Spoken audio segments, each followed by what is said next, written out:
Bonjour. Maintenant, je vais réviser avec vous les pronoms, spécifiquement où il faut mettre le pronom dans une phrase. Alors, commençons avec la situation où il y a un seul verbe. Par exemple, si vous avez un verbe au présent, au futur simple, à l'imparfait, au conditionnel, au passé simple, etc. etc. C'est-à-dire, vous n'avez pas une conjugaison composée comme le passé composé, vous avez un seul verbe.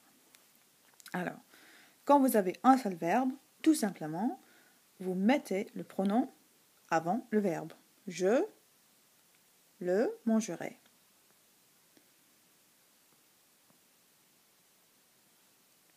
Elle nous regarde. Vous me le passiez. Et si vous avez ces phrases au négatif, vous mettez ne et pas autour du tout. Je ne le mangerai pas. Elle ne nous regarde pas. Vous ne me le passiez pas. Alors, avec un seul verbe, c'est assez simple. Continuons. Si vous avez une phrase au passé composé, il faut mettre le pronom avant l'auxiliaire. Par exemple, je l'ai pris, elle nous a regardé, vous me l'avez passé. Alors, vous voyez ici, j'ai la lettre E entre parenthèses, et aussi, pour cet exemple, j'ai la lettre S sur le participe passé. Alors, n'oubliez pas que quand vous avez un objet direct, et seulement direct, avant le verbe, il faut faire l'accord avec le participe passé.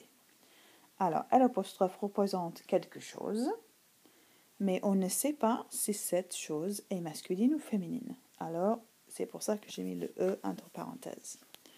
Pour le deuxième exemple, nous savons que le pronom nous représente plus qu'une personne, mais nous ne savons pas si ce sont des filles ou non. Alors, j'ai mis E entre parenthèses et puis S.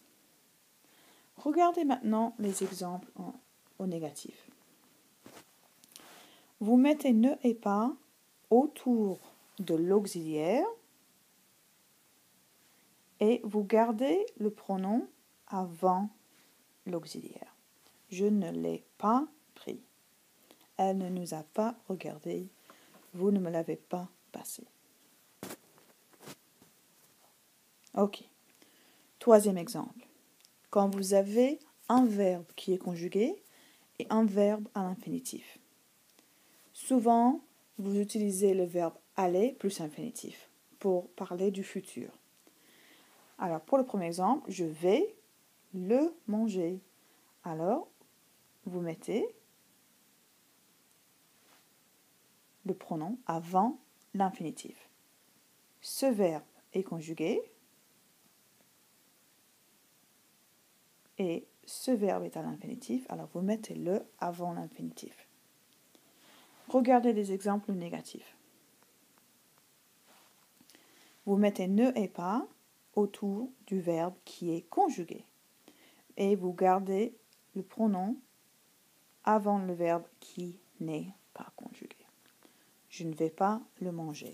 Elle ne veut pas nous regarder. Vous ne pouvez pas me le passer. Alors maintenant, il faut parler de l'impératif. L'impératif, c'est quand vous donnez des ordres, quand vous dites aux autres ce qu'il faut faire. Alors, par exemple, si je veux que mon mari mange le steak, je dirais mange-le. Ou si je veux qu'il regarde la télévision, regardez-la. Ou si je veux que quelqu'un passe quelque chose à quelqu'un d'autre, je dis passez-le lui. Alors vous mettez le pronom après et n'oubliez pas de faire le tiret.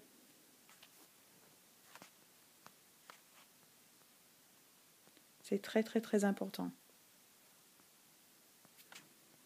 C'est très important. Il ne faut pas l'oublier. Alors regardez bien maintenant l'impératif négatif. Alors, vous n'avez pas de tiret. Et la phrase commence toujours avec ne. Ne, puis le pronom, puis le verbe, puis pas. Ne le mange pas, ne la regardez pas, ne le lui passez pas. Alors, vous vous souvenez de l'ordre des pronoms quand vous avez deux pronoms. Mettez-vous avant le l'aller, avant lui leur, avant i, avant en. Alors, comme je vous ai expliqué avant, 4, 3, 2, i en. L'âne. Par exemple, il me le donne, elle le lui apporte, nous leur en parlons. Attention, si vous avez deux pronoms avec l'impératif positif, l'ordre change un petit peu. Me, te, nous, vous deviennent moi, toi, nous, vous. Et il faut les mettre après le l'aller. Regardez bien. Ici, me, te, nous, vous viennent avant le l'aller. Mais si c'est l'impératif positif, moi, toi, nous, vous viennent après le l'aller. Mais si vous avez me et en, ce n'est plus moins. Vous dites par exemple, si je veux quelque chose, et si je veux dire à quelqu'un give me some, ça devient donne-moi.